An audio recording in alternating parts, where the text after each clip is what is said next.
마틴 로이드 존스 목사님이 기도에 관해서 이런 글을 남긴 적이 있습니다. 기도는 인간의 영혼이 다다를 수 있는 가장 높은 차원의 활동이다. 그러므로 기도는 인간의 영적인 상태를 테스트하는 궁극적인 시험이기도 하다. 기도 생활만큼 크리스천들의 영적인 현실을 적나라하게 보여주는 것은 없다. 우리는 눈에 보이는 사람들과의 이런저런 일상들로 가득한 세계를 떠나 하나님 앞에 홀로 있을 때 우리의 진정한 영적 현주소를 알게 된다. 여러분, 우리가 우리 영적인 실체를 그대로 보게 되는 시점이 있는데 그게 바로 하나님 앞에서라는 거예요.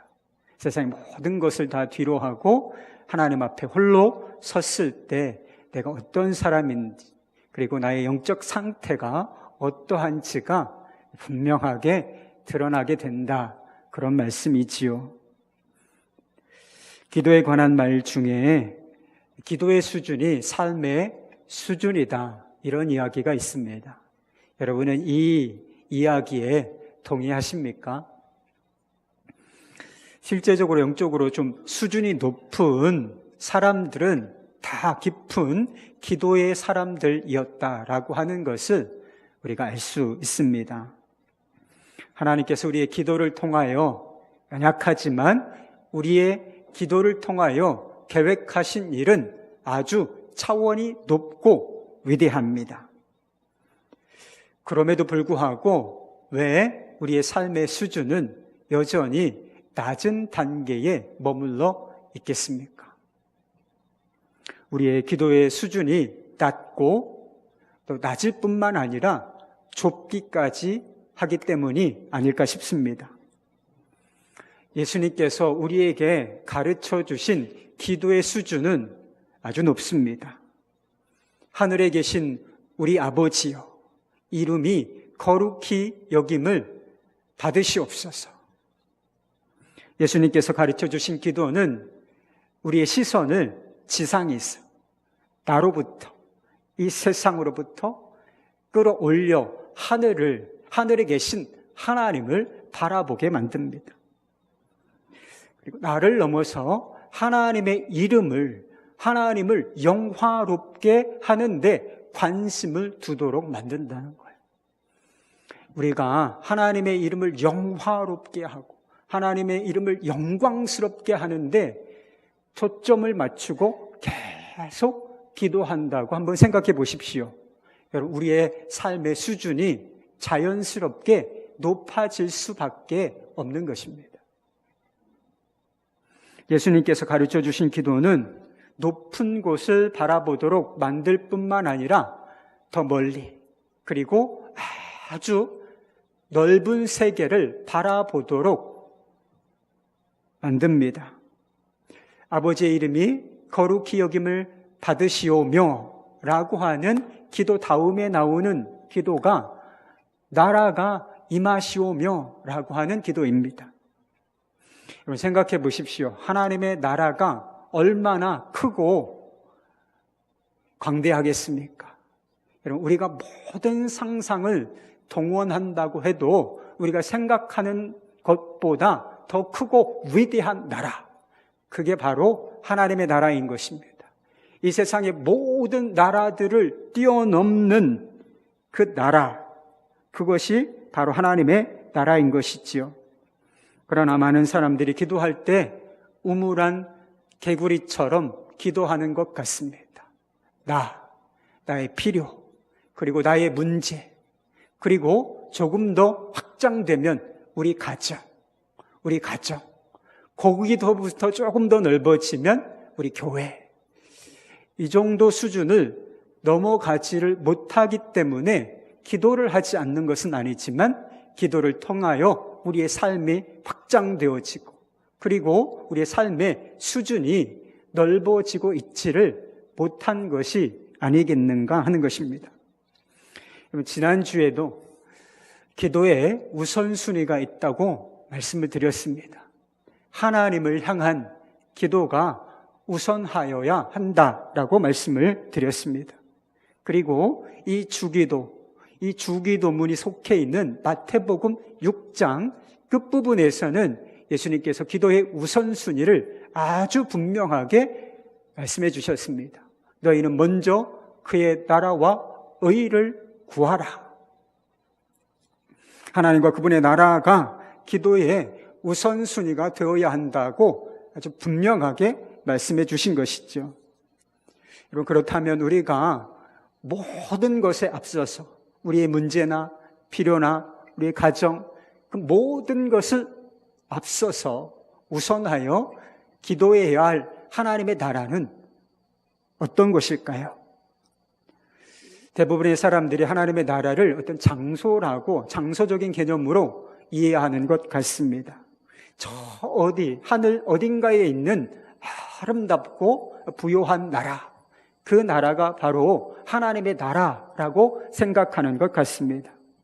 그러나 하나님의 나라라고 하는 것은 어떤 장소적인 개념을 이야기하는 것이 아니라 하나님의 통치가 임하는 영역을 말하는 것입니다. 신약 성경에서 하나님의 나라와 동일한 의미로 사용되는 단어가 하나 있어요. 그것은 바로 천국이라고 하는 단어입니다. 여러분, 우리에게는 천국과 하나님의 나라가 좀 다르게 다가오고 좀 다르게 느끼는 분들이 있으실 겁니다. 그러나 신약 성경에서 사용된 이 두 단어는 사실 동일한 의미를 가지고 있는 그런 단어입니다. 언어적인 습관이나 그리고 글을 읽는 사람들을 고려해서 어떤 경우에서는 하나님의 나라라고 썼고 어떤 경우에서는 천국이라고 썼을 뿐이지 사실 동일한 것이라는 거예요. 마태복음 19장 23절, 24절 말씀에 보면 한 문장 안에 이 하나님의 나라와 천국이 같이 쓰이고 있는 것을 보게 됩니다. 부자 청년이 예수님께 나왔다가 내가 가진 것을 다 팔아 다른 사람들에게 나누어 주고 너는 나를 따르라고 예수님께서 말씀하셨을 때 그 말씀에 순종하지 못하고 돌아가는 모습, 그 뒷모습을 보시면서 제자들에게 하신 말씀입니다. 예수께서 제자들에게 이르시되 내가 진실로 너희에게 이르노니 부자는 천국에 들어가기가 어려우니라. 다시 너희에게 말하노니 낙타가 바늘기로 들어가는 것이 부자가 하나님 나라에 들어가는 것보다 쉬우니라 하시니. 앞에서는 천국이라고 하는 단어를 썼습니다. 천국에 들어가기가. 뒤에서는 하나님의 나라에 들어가기가. 이런 단어를 썼어요. 천국에 들어가는 것과 하나님 나라에 들어가는 것이 동일한 거라 하는 의미를 가지고 있다는 것이죠. 많은 사람들이 천국이라는 것을 예수 믿는 사람들이 죽은 이후에 가는 곳이라고 생각하는 것 같습니다. 그러나 엄밀하게 말해서 믿는 자들이 죽은 이후에 가게 되는 것은 천국이 아니라 낙원입니다. 예수님께서 십자가에 달리셨을 때 정말 그 짧은 순간에 회개하고 예수 그리스도를 믿게 된 한편 강도를 향하여 그렇게 축복의 말씀을 해주셨습니다. 내가 오늘 나와 함께 천국에 있으리라. 이게 아니라 내가 오늘 나와 함께 낙원에 있으리라. 이렇게 말씀해 주셨다는 것이죠. 천국 혹은 하나님의 나라는 어떤 특정한 장소를 말하거나 죽은 이후에 가게 될 것을 말하는 게 아닙니다. 그런 의미가 포함이 돼 있어요. 그래서 천국에 갔다, 천국 간다 이런 말을 굳이 틀렸다라고 하지 않는 것입니다. 그러나 하나님의 나라는 사실 우리가 생각하는 것보다 더 훨씬 큰 개념이라 하는 것이죠. 여러분, 하나님의 나라, 이 천국이 어떤 것입니까? 다시 말하건대 하나님께서 왕권을 가지고 통치하시는 나라, 이 나라가 바로 하나님의 나라인 것입니다. 하나님께서 통치하시는 나라가 임하도록 기도하라. 우리는 이 기도를 통해서 하나님의 나라와 구별되어지는 어떤 다른 나라가 이 세상 가운데 존재한다라고 하는 것을 깨닫게 되는 것입니다.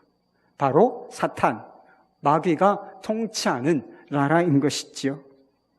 요한일서 5장 19절 말씀에 보면 이런 말씀이 있어요. 우리는 하나님께 속하고 온 세상은 악한 자 안에 처한 것이며, 이런 말씀이 나옵니다. 하나님의 자녀들, 우리는 이걸 제외하고 온 세상은 어디에 속해 있다는 거예요? 악한 자에게 처해 있다. 악한 자에게 속해 악한 자의 지배를 받고 있는 세상이다. 이렇게 표현하고 있는 것이지요. 세상이 왜 이렇게 악한가? 사람들이 왜 이렇게 악한 것인가? 세상에 왜 이렇게 불행과 고통이 즐비한가? 세상에 왜 이렇게 전쟁과 기근, 이런 일들이 끊이지 않고 있는가? 여러분도 그런 생각 해보신 적이 있으시지요? 과학과 문명이 발달하지 않았기 때문이 아닙니다. 사람들이 좀 문명화되고 또 높은 수준의 교육을 받지 못했기 때문에 이런 상황이 벌어지고 있는 것이 아닙니다. 악한 자가, 마귀가 세상을 지배하고 있기 때문에 이런 현상이 나타나고 있는 것이지요. 다르게 표현하자면 하나님의 나라가 땅 가운데 완전히 임하지 아니하였기 때문에 일어나는 일들이라 하는 것입니다. 하나님의 나라는 아직 임하지 않았습니다. 그러니 그 나라가 임하도록 기도하라고 예수님께서 우리에게 가르쳐 주신 것이지요. 그러나 하나님의 나라는 이 땅 가운데 이미 임하였습니다. 하나님의 나라는 이미 임하였다. 다만 아직 완전하게 임하지 않았을 뿐인 것입니다. 예수님께서 이 땅에 오셔서 하나님의 나라를 가르쳐 주셨습니다. 예수님께서 이 땅에 오셔서 전하신 복음의 핵심이 무엇인가? 바로 하나님의 나라인 것입니다. 이 사복음서, 마태, 마가, 누가, 요한, 이 사복음서 중에 예수님께서 가르쳐 주신 말씀들을 한번 잘 살펴보시기 바랍니다. 온통 다 하나님의 나라로, 이 하나님의 나라에 관한 말씀으로 가득 차 있어요. 예수님께서 주로 비유로 가르치셨다라고 말씀하고 있는데, 천국 비유, 다 모든 비유가 하나님 나라와 관련되어진 비유들인 것입니다. 예수님께서는 단순히 하나님의 나라에 대하여 가르치시기 위하여 이 땅 가운데 오신 것이 아닙니다. 그분은 이 땅 가운데 하나님의 나라를 가져오시는, 하나님의 나라가 임하시게 하시는 분이셨던 것입니다. 여러분, 좀 전에 온 세상이 악한 자에게 처해 있다고 말씀드렸습니다. 그런데 복음은 무엇인가? 이 복음은 무엇인가? 그 악한 자의 권세를 깨뜨리고 하나님의 왕권과 통치를 회복시킬 분이 오셨다는 거예요. 그분이 바로 우리 주 예수 그리스도이신 것입니다. 요한일서에 보면 하나님의 아들, 우리 주 예수 그리스도가 이 땅에 오신 이유를 아주 짧고 명확하게 이렇게 말씀하고 있습니다. 3장 8절 말씀, 죄를 짓는 자는 마귀에게 속하나니 마귀는 처음부터 범죄함이라. 하나님의 아들이 나타나신 것은 마귀의 일을 멸하려 하심이라. 여러분, 실제로 예수님께서 지상에서 이 땅 가운데 사역하실 때 어떤 일을 하셨는지 보시기 바랍니다. 예수님께서는 축사, 귀신을 내어 쫓으시고 사람을 온전케 하셨습니다. 각색 병든 자, 온갖 고통으로 눌린 자들을 자유케 해주셨어요. 그 질병에서, 그 고통 속에서 자유함을 얻게 해주셨다라고 하는 것입니다. 악한 영과 고통과 절망과 질병, 이것에 눌린 자들을 예수님께서 자신의 권세로 자유하고 치유하게 하시는 일을 하셨다는 것입니다. 어떤 사람들은 이런 놀라운 일이 일어나는 것을 보고 시기하여 저가 바알세불, 곧 귀신의 왕의 권세를, 그 능력을 힘입어 저런 일을 행하는 것이라고 비난했습니다. 그런데 예수님께서는 그들을 향하여 이렇게 말씀하셨지요. 마태복음 12장 28절 말씀. 그러나 내가 하나님의 성령을 힘입어 귀신을 쫓아내는 것이면 하나님의 나라가 이미 너희에게 임하였느니라. 우리 예수님께서 마귀의 일을 멸하시기 위하여 결정적으로 하신 일이 있어요. 그것은 십자가와 부활인 것입니다. 여러분, 인간적으로 보기에 십자가는 실패처럼 보입니다. 그러나 실패처럼 보이는 이 십자가를 통해서 우리 예수님께서는 마귀의 권세를 꺾으신 것입니다. 여러분, 창세기 3장 15절 말씀에 보면 여자의 후손이 뱀의 머리를 상하게 할 것이다 라고 하는 이 약속의 말씀, 예언의 말씀이 있습니다. 여자의 후손이 누구예요? 예수님이신데 예수님께서 십자가로 말미암아 뱀의 머리를 깨뜨린 사건, 그것이 십자가 부활인 것입니다. 하나님의 나라는 이미 임하였습니다. 그리고 하나님의 나라는 지금도 계속하여 이 땅 가운데 임하고 있습니다. 여러분, 어디에 하나님의 나라가 임합니까? 예수를 주라, 예수를 그리스도라 라고 시인하는 그곳에 하나님의 나라가 임하고 있다라고 하는 것이지요.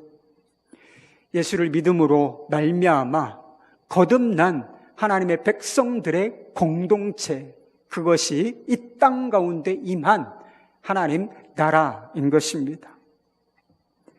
뿐만 아니라 하나님의 나라는 어느 시점인가 그것을 정확하게 우리가 예측할 수는 없지만, 모른다고 하셨으니 정확하게 예측할 수는 없지만 분명한 사실은 어느 시점인가 하나님의 나라가 완전하게 이 땅 가운데 임할 것이라는 것입니다. 그때가 언제이겠습니까? 여러분, 요한계시록이라고 하는 성경을 아시죠? 요한계시록이 창세기부터 시작해서 성경 쭉 넘기다 보면 제일 끝에 있습니다. 그리고 요한계시록 끝장 22장, 그리고 거의 마지막 부분에 이런 말씀이 기록되어 있습니다. 이것들을 증언하신 이가 이르시되 내가 진실로 속히 오리라 하시거늘 아멘 주 예수여 오시옵소서. 아멘 주 예수여 오시옵소서. 여러분, 이 말씀이 이루어질 것을 믿으십니까? 예수님께서 영원한 왕으로 이 땅 가운데 통치자로 임하실 것을 믿으십니까? 그가 다시 오심으로 말미암아 모든 죄와 모든 고통과 모든 눈물이 우리에게서 씻겨 나갈 것을 여러분 믿으십니까? 나라가 임하시오며 라고 하는 기도는 바로 그때를 바라보며 기도하라, 그 나라를 바라보며 기도하라 라고 하는 말씀이 되는 것이죠.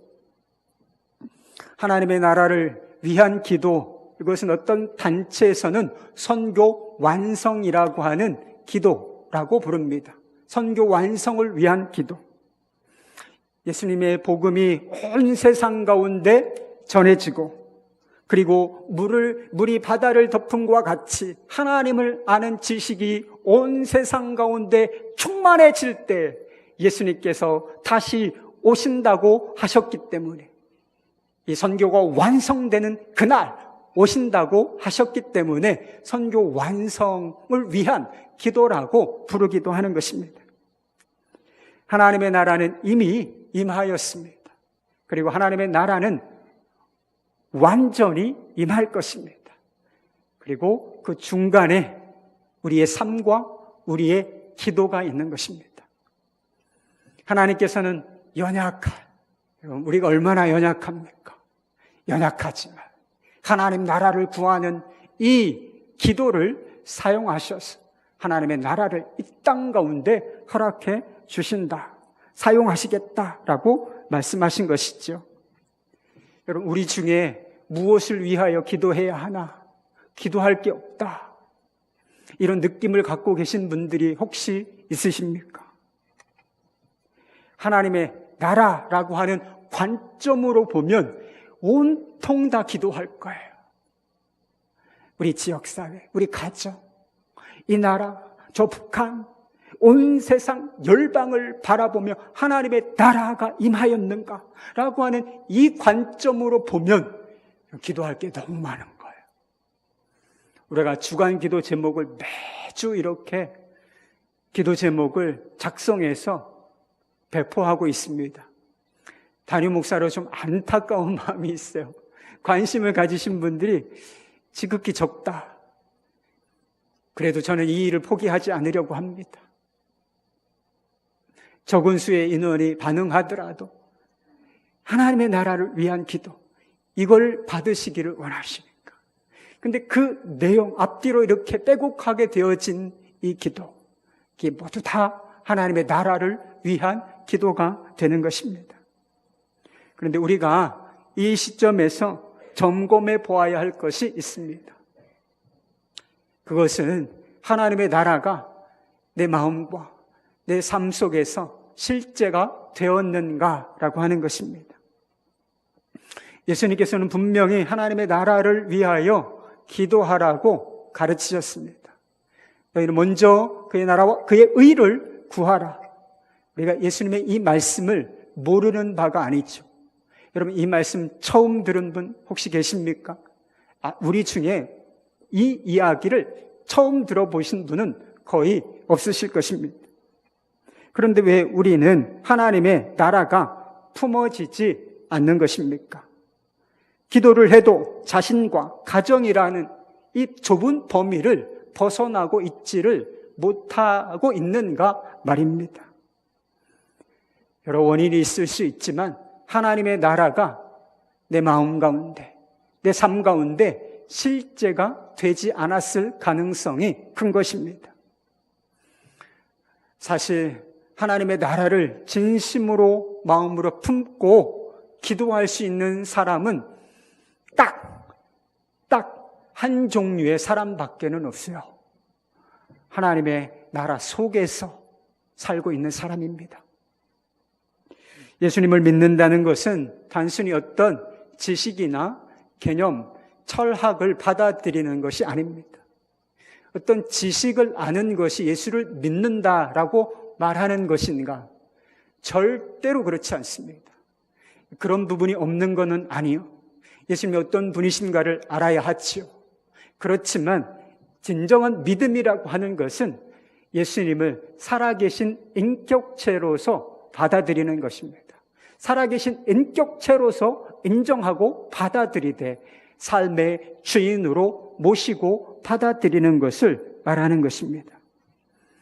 예수님을 믿는다는 것은 어떻게 보면 혁명적인 사건입니다. 여러분, 혁명 아시죠? 정부가 뒤집어지는 사건. 이것이 혁명이라고 할 수가 있는데 우리가 예수를 믿는다는 것은 어찌 보면 혁명적인 사건과 같다는 거예요. 왜냐하면 삶의 주인, 내 삶의 통치자가 바꾸어진다라고 하는 의미를 가지고 있기 때문인 것입니다. 예수님께서는 하나님 나라의 복음을 전하실 때 그렇게 말씀하셨어요. 때가 찼고 하나님의 나라가 가까이 왔으니 회개하고 복음을 믿으라. 여러분, 이게 정확한 복음이에요. 정확한 복음. 하나님의 나라가 임했습니다. 회개하고 복음을 믿으라. 이런 복음을 믿기 전에 선행되어야 할 것이 뭐라는 것입니까? 회개해요. 회개하라. 회개하라. 이런 회개가 뭐죠? 제가 이런 죄를 지었습니다. 하나님 용서해 주십시오. 이런 정도가 회개를 말하는 것이 아닙니다. 회개라고 하는 것은 죄에서 돌이키겠다라고 하는 결단을 말하는 것입니다. 그러면 죄가 뭐죠? 죄는, 그 죄의 실체는 내가 주인 되는 삶입니다. 그리고 내가 내 마음대로 내 삶을 주장하고 싶어하는 욕망, 이것이 죄의 실체라 하는 것입니다. 그러니 회개라고 하는 것은 그 삶에서 돌이켜 이제 내가 내 삶의 주인 되지 아니하며 내가 내 마음대로 내 삶을 통제하지 않을 것이다 라고 하는 결단을 의미하는 것이 아니고 무엇이겠습니까? 데이비 김스라고 하는 분이 이런 이야기를 하셨다 그래요. 당신의 나라가 오게 하여 주십시오 라고 하는 기도를 뒤집으면 내 나라가 끝나게 해 주십시오 라고 하는 기도가 된다는 거예요. 당신의 나라가, 하나님의 나라가 임하게 하여 주십시오. 이거를 뒤집으면 이제 내 나라가 끝나게 해 주십시오 라고 하는 기도가 된다는 거예요. 옳은 말이죠, 여러분. 그렇습니다. 생각해 보십시오. 여러분은 여러분의 나라가 이제 끝나도 좋으십니까? 내 마음대로 사는 내 인생, 이제 그런 인생은 끝나도 좋으시겠습니까? 안타깝지만 많은 사람들이 이와 같은 고민이 없이 예수를 믿는다, 신앙생활을 한다, 그렇게 하고 있는 것 같습니다. 사도 바울은 하나님의 나라에 관하여서 이런 이야기를 했다. 하나님의 나라가 무엇인가? 그렇게 이야기한 적이 있습니다. 하나님의 나라는 먹는 것과 마시는 것에 있지 아니하고 오직 성령 안에 있는 의와 평강과 희락이라. 여러분, 세상이 얼마나 험악합니까? 내년도 이 경기 전망이 밝지 않아요, 여러분. 내년도 힘든 일 있을 겁니다. 살기 결코 쉽지 않을 거예요. 이런 험한 세상에서 우리가 의와 평강과 희락을 실제로 누리며 살 수 있겠습니까? 하나님의 나라가 우리 마음 가운데, 우리 삶 가운데 임하면 그렇습니다. 그렇게 살 수 있습니다. 그런데 왜 우리에게는 이것이 실제가 되고 있지 않은 것이겠습니까? 평강과 기쁨, 예수님께서 주시는 것은, 예수님께서 주시는 것을 원하지만 예수님 그분을 나의 왕, 따로 나의 주로 모시기를 원치 않고 있기 때문인 것입니다. 우리가 잘 아는 찬양 중에 이런 가사를 가진 찬양이 있습니다. 내가 주인 삼은 모든 것 내려놓고 내 주 대신 주 앞에 나가 내가 사랑했던 모든 것 내려놓고 주님만 사랑해. 주 사랑 거친 풍랑에도 깊은 바다처럼 나를 잠잠케 해. 주 사랑 내 영혼의 반석 그 사랑 위에 서리. 인생의 거친 풍랑 앞에서도 깊은 바다처럼 평안을 누리는 삶. 저는 저와 여러분의 삶이 이 찬양이, 저는 저와 여러분이 이 찬양의 주인공이 되기를 간절히 주의 이름으로 축복합니다. 그런데 여러분, 누가 이 찬양의 주인공이 될 수 있겠습니까?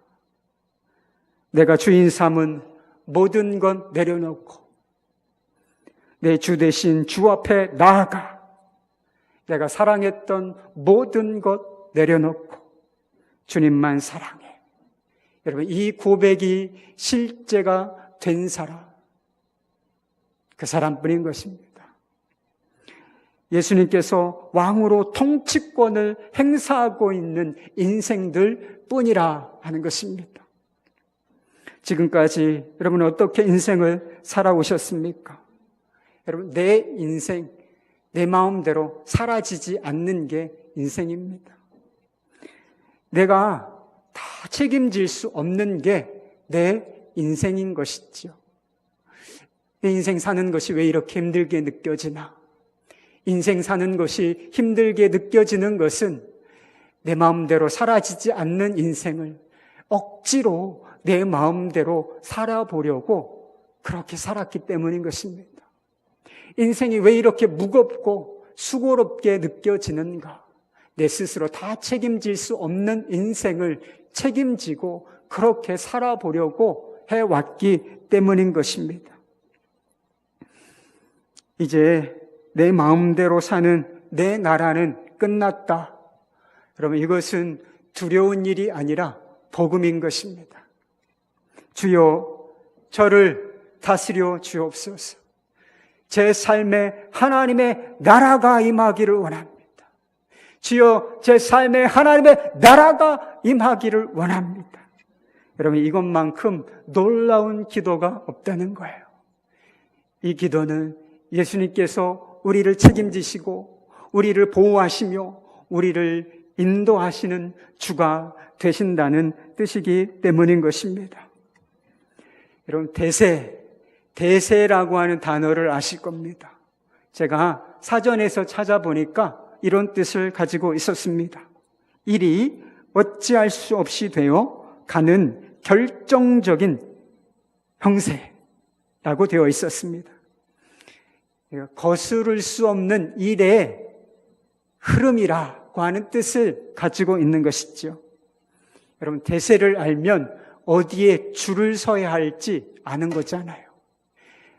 다 사람들이 대세에 줄을 서려고 합니다. 여러분, 우리도 똑같아요.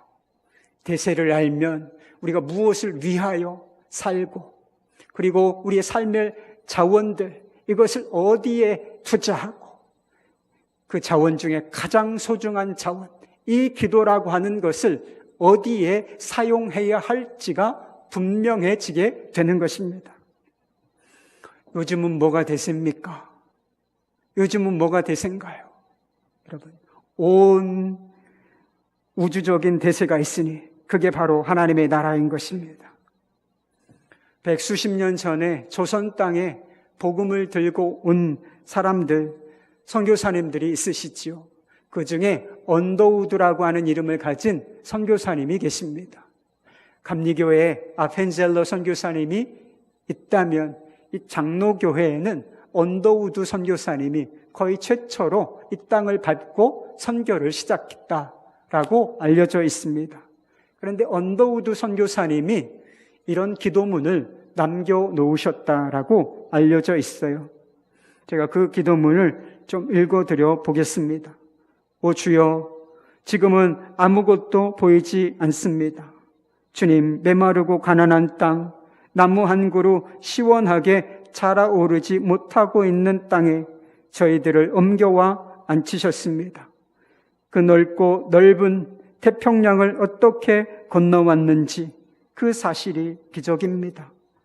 주님께서 붙잡아 뚝 떨어뜨려 놓으신 듯한 이곳, 지금은 아무것도 보이지 않습니다. 보이는 것은 고집스럽게 얼룩진 어둠뿐입니다. 어둠과 가난과 인습에 묶여 있는 조선 사람들 뿐입니다. 그들은 왜 묶여 있는지도 고통이라는 것도 모르고 있습니다. 고통을 고통인 줄 모르는 자에게 고통을 벗겨주겠다고 하면 의심부터 하고 화부터 냅니다. 조선 남자들의 속셈이 보이지 않습니다. 이 나라 조정의 내심도 보이지 않습니다. 가마를 타고 다니는 여자들을 영영 볼 기회가 없으면 어찌하나 합니다. 조선의 마음이 보이질 않습니다. 그리고 저희가 해야 할 일이 보이지 않습니다. 그러나 주님, 순종하겠습니다.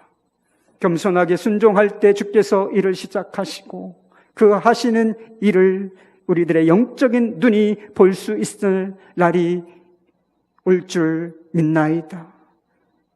믿음은 바라는 것들의 실상이요 보지 못하는 것들의 증거이니 라고 하신 말씀을 따라 조선의 믿음의 앞날을 볼 수 있게 될 것을 믿습니다. 지금은 우리가 서양 귀신 양귀자라고 손가락질을 받고 있사오나 저들이 우리 영혼과 하나인 것을 깨닫고 하늘나라의 한 백성 한 자녀임을 알고 눈물로 기뻐할 날이 있음을 믿나이다. 학교도 없고 그저 경계와 의심과 멸시와 천대만이 가득한 곳이지만 이곳이 머지않아 은총의 땅이 되리라는 것을 믿습니다. 오직 주여 제 믿음을 지켜주소서. 오래된 일 아닙니다. 1800년대 후반이에요. 80년대. 백수십 년 전에 한국은 그저 동방에 이름 없고 아주 가난한 그런 나라에 불과했습니다. 그런데 그런 나라를 위해 20대에 최고의 교육을 받은 엘리트, 전도 유망한 젊은이가 그 나라의 삶을 바칩니다. 불안한 삶, 죽음, 위험, 이 모든 것을 위롭쓰고 이 나라를 위하여 삽니다. 좌절과 절망을 겪으면서 순종을 포기하지 않습니다. 서양 귀신 양귀자라고 하는 소리를 들으면서도 복음 전하기를 멈추지 않았고 사람 사랑하기를 멈추지 않았습니다. 여러분, 무엇 때문이겠습니까? 이 땅에 임할 하나님의 나라를 보았기 때문인 것입니다. 언더우드 선교사는 수없이 많은 좌절과 절망을 겪었습니다. 주여 제 믿음을 지켜주십시오. 주여 제 믿음을 지켜주십시오. 흔들리는 믿음을 주님께서 붙잡아 주시기를 기도해야 할 정도였습니다. 그러나 지금 우리 입장에서 이 기도문을 보면 어떻습니까? 너무나 감동적이죠. 너무나 감격스럽습니다. 이곳이 머지않아 은총의 땅이 되리라는 것을 믿습니다. 이 기도가 우리에게 실제가 된 것을 우리는 지금 알고 있기 때문인 것이죠. 여러분, 하나님의 나라가 대세인 것입니다. 하나님의 나라가 대세다. 그 무엇도, 그 어떤 세력도 하나님의 나라가 이 땅 가운데 완전히 임하는 것을 가로막을 수는 없을 것입니다. 마귀가 아무리 격렬하게 저항을 한다 할지라도 결국 마귀의 나라는 망할 것입니다. 여러분, 세상이 아름답고 아무리 좋아 보이더라도 이 세상은 다 지나가 버릴 것이고 끝이 올 때가 있을 것입니다. 내가 내 나라를 붙잡고 어떻게든 내 나라를 세워보고 확장시켜 보려고 안간힘을 쓴다 할지라도 그 역시 내 나라도 끝나고 말 것입니다. 결국은 망할 나라를 위하여 산다는 것이 얼마나 어리석은 일이 되겠습니까? 사랑하는 여러분, 대세를 따르십시오. 사랑하는 여러분, 보이지 않지만 이 분명한 대세를 따르시기를 바랍니다. 왕의 통치를 받고 그 나라를 위하여 살고 그 나라를 위하여 기도하는 여러분 되시기를 바랍니다. 그것이 우리의 삶의 가장 가치 있고 수준 있고 영광스러운 삶이 되도록 우리의 삶을 이끌어 낼 것입니다. 기도하십시다.